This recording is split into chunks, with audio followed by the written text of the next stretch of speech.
Bonjour, nous allons débuter l'étude du Rambam du jour, le jour de Purim. Et on commence aujourd'hui une nouvelle série de lois, Ilchot Girushin, les lois du divorce, comment elles sont expliquées dans la Torah. Nous allons étudier dans les jours à venir tous les chapitres concernant ces lois. Alors, nous avons devant nous le texte du Rambam, que voici. Hilchot Girushin, les lois du divorce. Il y a dans la Torah deux commandements qui concernent ces lois. Achat, le premier, mitzvat asevu shegaresh amigaresh besefer, que le divorce doit être fait avec un livre, c'est-à-dire avec un contrat. Ça ne peut pas être fait d'une autre façon. Ve'achat, et une autre mitzvah lot, c'est un commandement négatif. Voshelo yarzir groshato misheniset. Qu'après le divorce, si la femme divorcée s'est mariée avec quelqu'un d'autre, elle ne pourra pas revenir vers son premier mari, même si son deuxième mari est décédé ou elle a divorcé d'elle. Et voici le développement de ces deux mitzvot dans les chapitres suivants. Aleph, la loi numéro 1.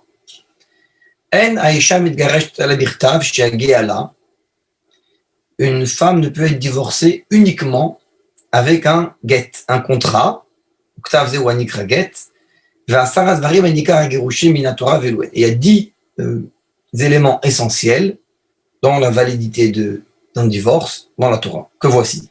Aleph, 1, que l'homme ne peut donner le divorce seulement de plein gré. Bet, que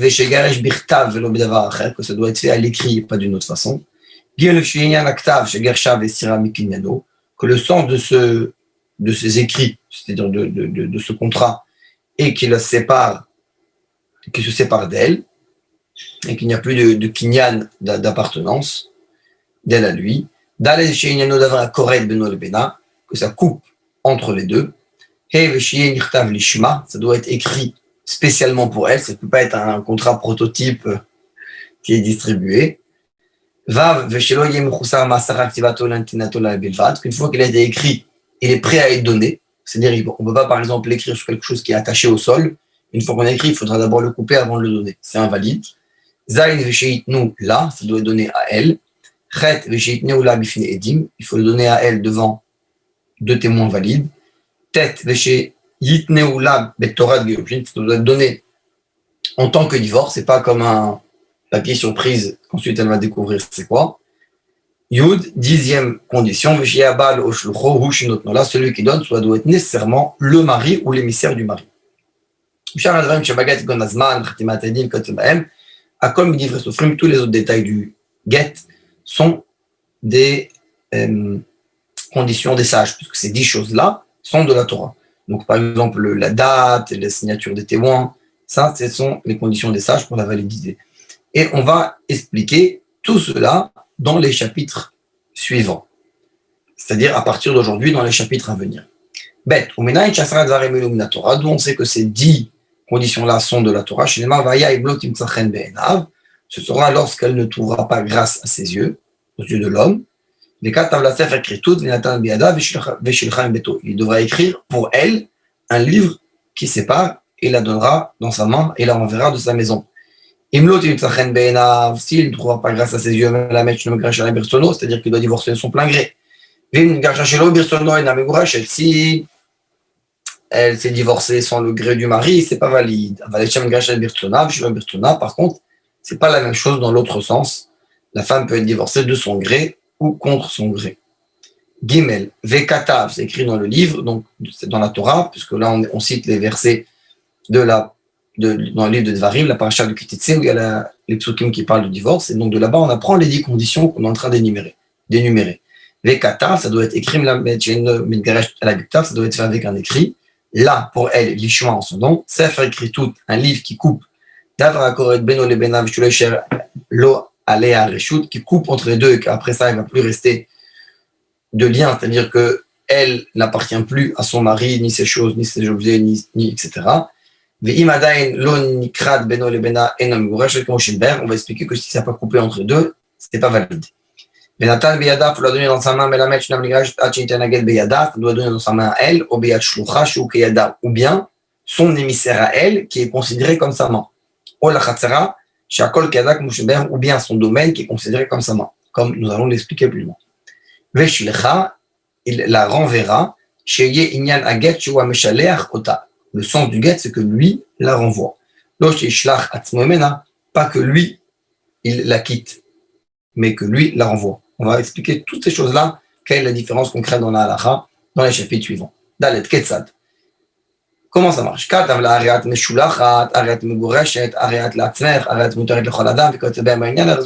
il a écrit un langage qui la sépare de lui. Par exemple, tu es renvoyé, tu es séparé, tu es à toi-même, tu es dorénavant permise de te marier à tout homme, elle est divorcée.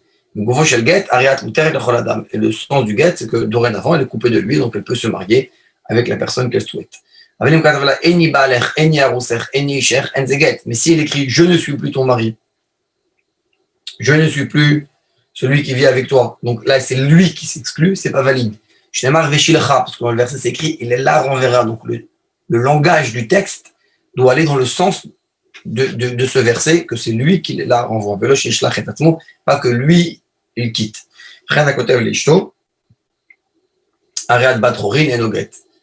S'il lui écrit tu es libre, c'est pas un get. Hey. Quand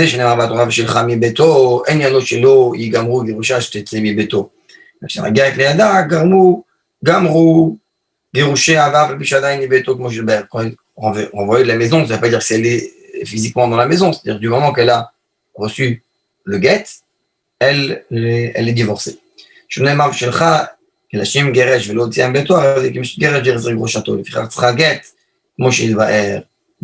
Donc ça veut dire qu'une fois qu'elle est renvoyée, elle ne pourra pas se remarier avec lui, mais ça on verra dans la deuxième loi. Vav. Quand il est prêt à être écrit, une fois qu'il a été écrit, il faut qu'il puisse être donné. Il ne faut pas qu'il y ait encore quelque chose d'autre à faire. Il l'a écrit, il l'écrit et il donne en parlant du get. Une fois qu'il a été écrit, la seule chose qui manque, c'est qu'il soit donné. On vient exclure ce qui doit être coupé après qu'il a été écrit. Admettons un homme qui a eu l'idée originale d'écrire tout le noussar, c'est-à-dire le sens du get, sur la corne d'une vache. Et il donne cette vache à son épouse. Eh bien, ce n'est pas valide. Pourquoi? Et no get, s'il a coupé après, c'est pas un get, parce qu'au moment où il a écrit, c'était pas prêt à être donné. Si c'était écrit sur quelque chose qui est attaché au sol, ensuite ça a été coupé, ensuite ça a été signé, ensuite ça a été donné, c'est pas valide, parce qu'au moment où ça a été écrit, c'était pas prêt à être donné. Zayn. On n'écrit pas quand c'est encore attaché au sol, même les lignes du get qui sont identiques pour chacun. C'est-à-dire pas le nom, la place, etc.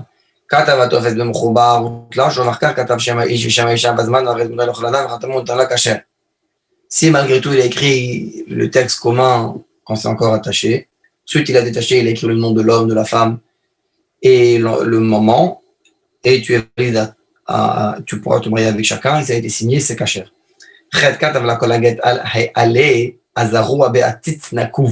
Il est écrit sur une feuille qui est dans un pot, mais le pot il a un trou, donc il est posé sur la terre. Même s'il lui a donné tout le pot, c'est non valide. Mais ça peut être écrit sur l'argile d'un pot. Là, sur l'argile d'un pot, là c'est valide. Alachatet. Et d'où on sait chez nous, notre nola, la Torah de Giroshin, que quand ça doit être donné, ça doit être donné nécessairement dans le but de Giroshin. Chez Neymar, Sefer Kritut, Vatan Beyada. Mais chez Itan Otro, Betorah Sefer Kritut, Avalim Tanola, Betorah Tchouchtachov, O Mezouza, O Shnato Beyada Veishena Venora, Vareu Beyada, Enoget. Il lui a donné en pensant que elle pensait que c'était un contrat, qu'elle lui doit quelque chose d'affaires, ou une mezouza, ou elle dormait, elle s'est réveillée avec ce rouleau, c'est pas valide. Et si après il lui dit, c'est ton guet, à ce moment-là, c'est valide. Yud.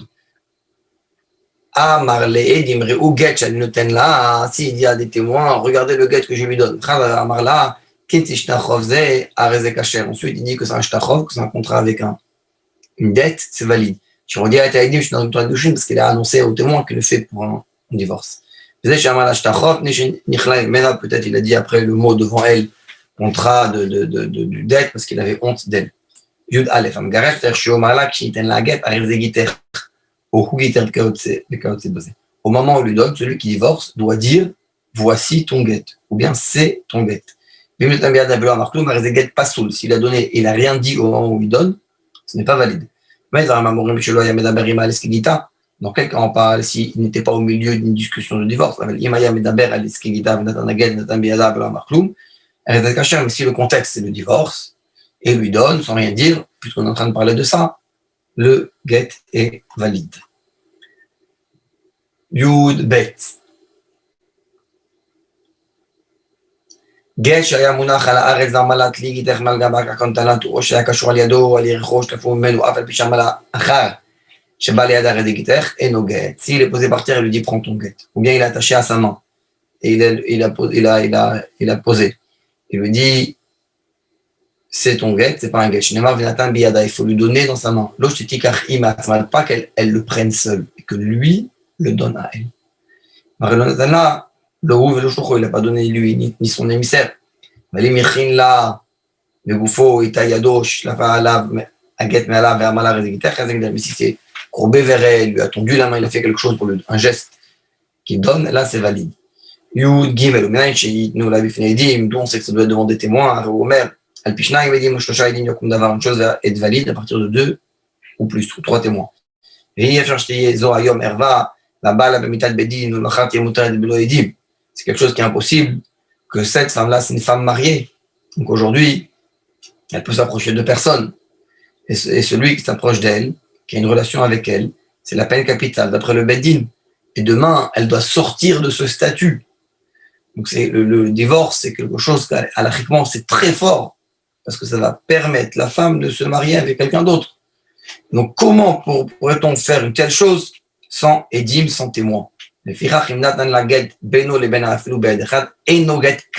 pour ça que s'il lui fait entre lui et elle, sans 2 témoins valides, même s'il y a un témoin, ça ne vaut rien. Dans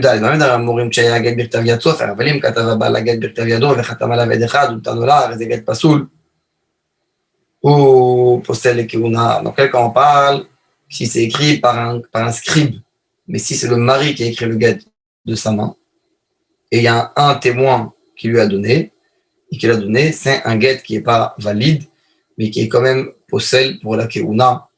Ça veut dire, c'est un problème de keuna qu'elle est mégourechet, qu'elle est quand même un peu divorcée. C'est-à-dire qu'il y a quand même quelque chose, parce qu'il y a lui qui a écrit, plus un témoin. Tête vav. Mais si c'est par un sofer, il faut 2 témoins. Il faudra toujours 2 témoins de toute manière. Tête vav. Les sages ont instauré que les 2 témoins ne doivent pas seulement être présents, ce qui est requis d'après la Torah, ils doivent aussi signer sur le guet.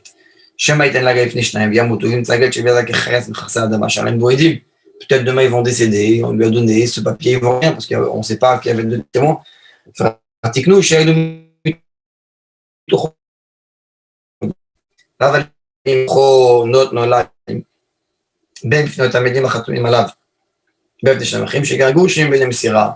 Et même si les témoins qui sont signés,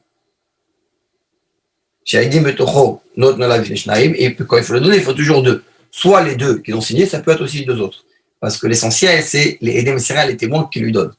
2 ont signé, ensuite il lui a donné tout seul. Les 2 témoins qui étaient présents au moment de transmettre, ils sont invalides. C'est un gars cacher et certains géonim disent qu'il est pas soul, c'est un cas problématique. Yudzaïn, hayu, edav mitoch psuli, nafilu, echad pasul, echad kacher. Si les témoins qui ont signé dedans, ils sont invalides, même invalides, un est valide, un ne l'est pas. Les deux témoins devant lesquels il a transmis, ce sont des bons témoins. Quand même, c'est pas bon parce que le guet dedans, il y a deux témoins qui ne sont pas les deux valides. Si les témoins ont saigné plus loin que le texte, ils ont sauté deux lignes. C'est pas valide, c'est pas bon. Il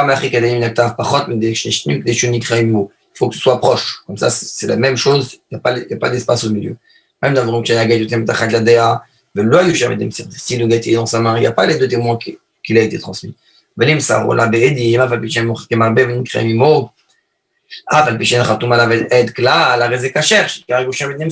y a les deux témoins les deux témoins de transmission, ils sont là. Même si c'est loin, même si c'est pas signé, c'est caché, parce que l'essentiel, comme on a dit, ce sont les deux témoins, pas ceux qui sont signés, mais ceux qui témoignent, qui ont vu le moment de la transmission du guet, et des messira. Yutret, Aïdim, Shenoten et Aget Bifnem, Tschem Likroto, Achakachitnenula. Les deux témoins devant lesquels on donne le guet, ils doivent nécessairement lire le guet, vous savez exactement tout ce qui est écrit dedans, et ensuite ils vont témoigner qu'il a donné ce texte-là. Même dans la Kinem Trila, s'il l'a donné tout de suite, ils doivent le lire tout de suite après.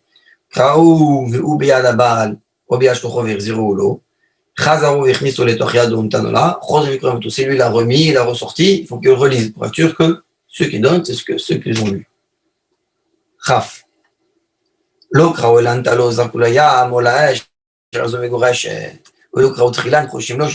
Si il a jeté, il a jeté à la mer ou dans le feu,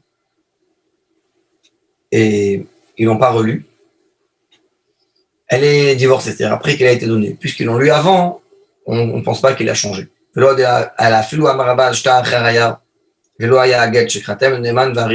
s'il dit c'est un autre, on ne le croit pas, parce qu'ils ont lu un contrat, ils ont vu qu'il a été donné, même si après ce contrat il est disparu, elle est divorcée. Chafalef. הרי שלא קראו הגט בתחילה, ונתן להגה לפניהם וזה חתום לאור לים, אף שהבעל אומר גט כשר, היה הרי זה ספק מגורש איתי, par contre, ils n'ont pas lu avant les deux témoins. Ça a été donné, ils n'ont pas lu tout de suite après, mais le contrat, il a disparu, jeté dans la mer, dans le feu. C'est un doute si elle est divorcée. C'est un cas très problématique. Il faudra refaire un guet valide. חב זרק להגט לחצרה, לבן החביר, לפני דימוביק שהוא מצאו מזוזה או שתה, אחר אין חושים לה. שזה שנמצא הוא שזרק, נמצאו שם 2-3 מזוזות או שטרות חושים שמגט שזרק ברוח בריב, ועזב את מגורשת.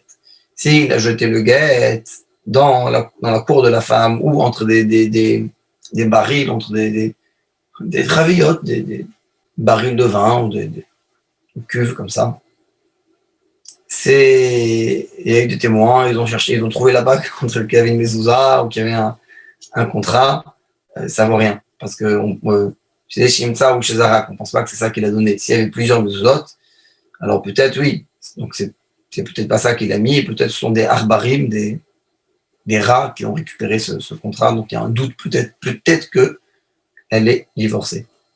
Rav Gimel. Les témoins qui signent sur le guet doivent savoir lire, comprendre ce qui est écrit dedans, et savoir écrire pour pouvoir signer. S'ils ne savent pas lire eux-mêmes, on leur lit. Et ensuite, ils signent. Ils doivent connaître le langage dans lequel le guet est écrit.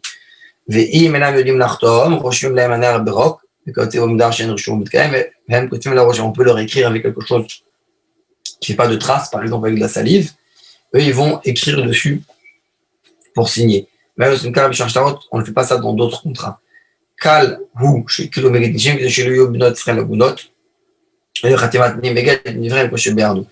quelque chose qu'on a fait spécialement de léger, de laisser dans le guet pour pouvoir permettre aux filles d'Israël de se remarier. Donc il y a cette idée de ne pas laisser la femme de notre Israël à Gounot. Les filles juives, dans un statut que séparées de leur mari sans avoir le guet. Donc les Chachamim, ils ont allégé sur ce sujet par rapport à la signature. Et parce que la signature, c'est seulement quelque chose qui est des sages. Eux, ils ont la possibilité d'alléger dessus, pas sur les conditions qui sont de la Torah. Rav Daled. Même si c'est des sages, la signature des témoins, c'est les sages qui l'ont instauré, il faut que le nom des témoins soit clair. Et aussi, chaque témoin doit voir comment l'autre témoin signe. Si un témoin signe et l'autre témoin ne regarde pas comment le premier signe, et ainsi dans l'autre sens, le get est pasoul, non valide. Comme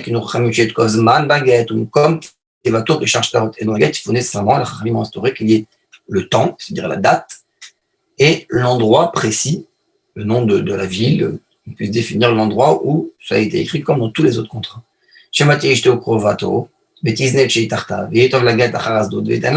Peut-être elle est partie avec quelqu'un d'autre, il lui a donné un get après, on ne peut pas savoir. Donc il doit avoir la date du get. S'il n'y a pas de temps, de date, elle va dire qu'elle est partie avec quelqu'un d'autre après qu'elle a reçu le divorce. C'est pour ça qu'il faut la date. Raf et get, yesh alav edim. Ve'en bozman, או שהיה מוקדם מאוחר או שנדע ביום ואנחנו בלילה שלחה, ואף פי שעסוקים באותו עניין, או כתב לגבי בירושלים וכתב בלוד, כל הפסולים עד שתמו בזמן כתבתו במקום כתבתו. Si le get, il y a des edim, il n'y a pas le moment, ou bien le moment il est avant ou après, où c'est écrit le jour, c'était signé la nuit, ou le jour d'après, même s'ils sont occupés du même sujet, ou bien ça a été écrit à Yerushalayim, mais par erreur il a écrit Loud, c'est écrit à un autre endroit, tout ça, ça rend le get non valide, jusqu'à que les témoins puissent signer avec la date correcte, la date où ça a été écrit et l'endroit où ça a été écrit. Chaf, Vav. Chatach mimenu הזמן נתנו לה, או שכתב שם היום, או שלא כתב שם היום, אלא בשבת ראשונה, שניהם בחודש פלוני, או בחודש פלוני, או שנה פלונית, ונזכר חודש, ולא כתב שבוע פלוני, כאשר לכן כתב בו היום גירשתי, כאשר שמשמעו היום הזה, שיצא בו הגט. S'il a coupé la date, il lui a donné, mais au moment où il a écrit, ou bien, c'est pas écrit clairement, c'est écrit la semaine, c'est pas écrit première semaine de tel mois, c'est pas écrit quel mois, c'est pas écrit telle semaine, malgré tout c'est caché, parce qu'il y a quand même une date. Et s'il a écrit c'est aujourd'hui, c'est valide parce que c'est le jour où ça a été donné. La date qu'on met dans l'année, c'est l'année de la royauté, temps étant donné du règne de tel et tel roi. On fait ça pour la paix des royaumes. Katav leshem malchut shena malchut utamdina le binyan habayit uchoban habayit mdech anchi oto makom binot bo arez kasher vim en darkon binot bo arez pasoul. S'il a écrit pas le roi d'ici mais le roi d'un autre pays, ou il a écrit tant et tant d'années de la construction du Beth Amikdash ou de la destruction, si c'est la coutume, c'est valide. Sinon, c'est pas valide. Alexandros Macdon, et la coutume, c'est où d'écrire telle année de la création du monde.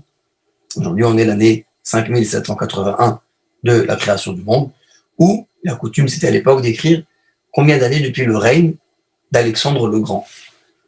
Alexandros Macdon. Chez Hum Minyan Shtarot, c'était la façon comment ils écrivaient dans les contrats. C'est le contrat, la date des contrats. S'il a écrit dans un pays où il y a une royauté, il est coutume d'écrire dans les contrats, on est en telle et telle année du règne, c'est valide. Chafret,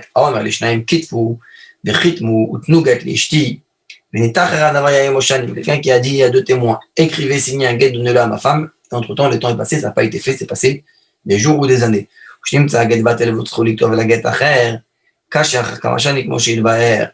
Ou bien il faut attendre plusieurs, ils doivent réécrire parce que dans le premier il y a eu un problème, même si après plusieurs années, il faut écrire la date, pas la date où le mari a demandé, mais la date où on l'écrit.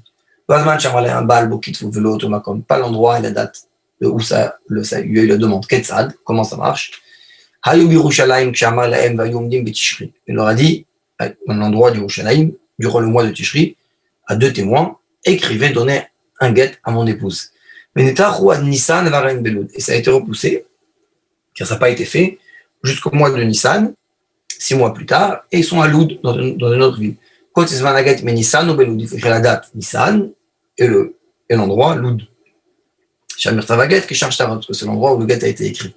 Voilà le Rambam, le premier chapitre des lois de Girushin, en ce jour de Purim, veille de Shabbat, Purim Sameach et Shabbat Shalom.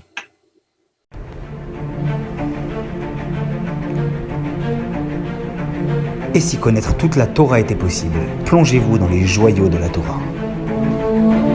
Étude du Rambam, le Maïmonide, cours de qualité par des rabbins francophones aux 4 coins du globe. un chapitre chaque jour à raison de 20 minutes pour finir en moins de 3 ans l'apprentissage de la Torah.